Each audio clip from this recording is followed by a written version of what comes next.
Today, travel can feel almost too easy. You open a phone, choose a destination, buy a ticket, follow a map, and wait for a machine to carry you somewhere your ancestors could barely imagine. A person can wake up in one country and sleep in another. A journey that once swallowed months of life can now disappear into a few hours. And because it is so normal, we forget how strange this really is. For most of human history, travel was not comfort. It was risk. To leave home was to walk into weather, hunger, injury, wild land, unknown people, and the possibility of never returning. Distance was not an inconvenience. Distance was power. And the history of travel is the story of humans slowly learning how to weaken that power. Before humans built roads, boats, carts, engines, or airports, the first vehicle was the body. The feet carried everything. The back carried what the hands could not. The eyes searched for water, tracks, shelter, and danger.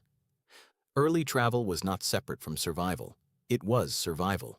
People moved because the world around them changed. Food ran out, seasons shifted, animals moved, water disappeared. A safer place might exist beyond the next ridge, but reaching it meant trusting the body to endure. There were no signs, no timetables, and no rescue waiting at the end. The first travelers were not tourists. They were people following life across a world that did not explain itself. And before there were maps on paper, there were maps inside memory. When people walked the same way again and again, the ground began to remember. A route to water became easier to see. A way between camps became smoother. A passage around danger became known. That is how paths began. Not as grand projects, but as repeated choices. A path is simple, but it changes the meaning of a place. It says someone has been here before. It says this way is possible. It says the unknown has been crossed at least once. Long before states built roads, feet carved memory into the earth. And once paths existed, people could follow not only their own courage, but the courage of everyone who had walked before them. Then humans learned that not every journey had to fight the land. Water offered another way. A river could be dangerous, but it could also carry you. A floating log could become a chance. A raft could become a tool. A hollowed tree could become a small boat. Water changed travel because it let humans move with a force larger than themselves. A person could carry only so much, but water could carry the person, the food, the tools, and the story of a whole group moving somewhere new. The oldest boats we have found are not the first boats ever made. They are only the oldest that survived. Long before history wrote down voyages, humans were already learning the oldest lesson of water travel. The river is not only a barrier, it can also be a road. Then came one of the quiet revolutions in travel. Humans began to move with animals, not just beside them, with them. An animal could carry what a person could not. It could keep moving after a human body would have stopped. It changed the journey from something carried only by flesh and will into something shared. The traveler was no longer alone against distance. A family could move with more of its life. A trader could return with more than his shoulders could hold.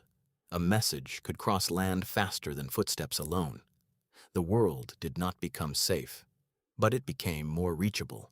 And every time humans found a way to travel farther, the edge of the known world moved with them. The wheel did not begin by making humans fast. It began by making heavy things movable.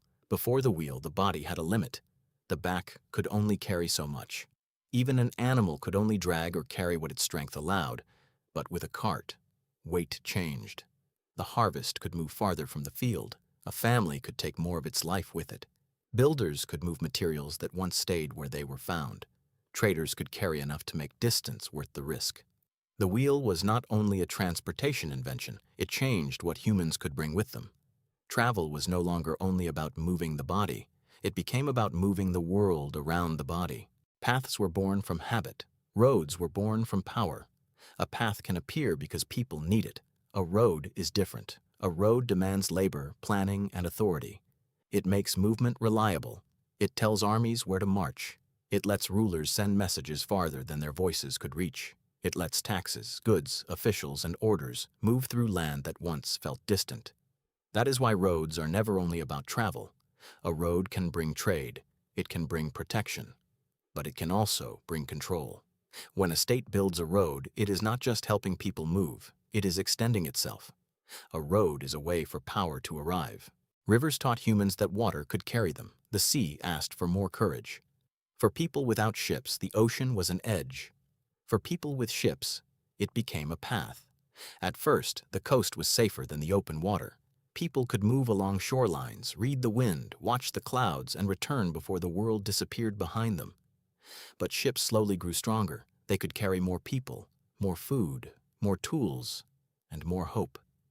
The sea connected places that land kept apart. It carried trade, stories, languages, beliefs, diseases, armies, and dreams of new worlds. This is the strange thing about ships. They made the world feel larger because people discovered more of it, and smaller because more of it could be reached. For thousands of years, movement depended on bodies, animals, wind, and water. Then engines changed the rhythm. Steam did not get tired. A machine could move when muscles failed. It could pull people and goods at a speed that made older journeys feel ancient. The train changed more than distance. It changed time. Suddenly, departure and arrival could be planned with new precision. Towns began to think in timetables. Work, trade, news, and daily life adjusted to mechanical movement. The steamship did something similar across water. It made travel less dependent on the patience of the wind. Engines did not make the world safe, but they made movement more predictable. And once movement became predictable, society began to live by the schedule. The train moved crowds. The car changed the individual. For the first time, many people could imagine leaving when they wanted, stopping where they wanted, and choosing a route that belonged to them. The car turned travel from a rare event into part of ordinary life. Work could be farther away. Families could live outside old city centers. Weekends could stretch beyond the nearest town. The road became personal, but freedom had a cost. Cities spread out, roads multiplied, and the world was redesigned around machines that each person wanted to control for themselves. Then humans left the ground. Flight did not simply make travel faster, it changed the scale of life. Mountains, deserts, oceans, and borders became smaller from above. A journey that once belonged to explorers, soldiers, merchants, and pilgrims became something ordinary people could buy. This would have seemed impossible for most of human history. To look down on clouds, to cross an ocean without feeling every wave, to move between continents while sitting still. The airplane did not make humans gods, but it gave ordinary people a power ancient kings would have envied. Distance did not disappear, but it lost much of its authority. Today, travel feels normal. That may be the strangest part. We live inside miracles that became routine. A walk became a path became a road, a log became a boat, an animal became a partner. A wheel changed what humans could carry. A road extended power. A ship crossed the edge of the world. An engine made movement predictable. A car made distance personal. A plane made the planet feel smaller. Human travel began with a single body walking into the unknown. Everything after that was an attempt to make the unknown smaller.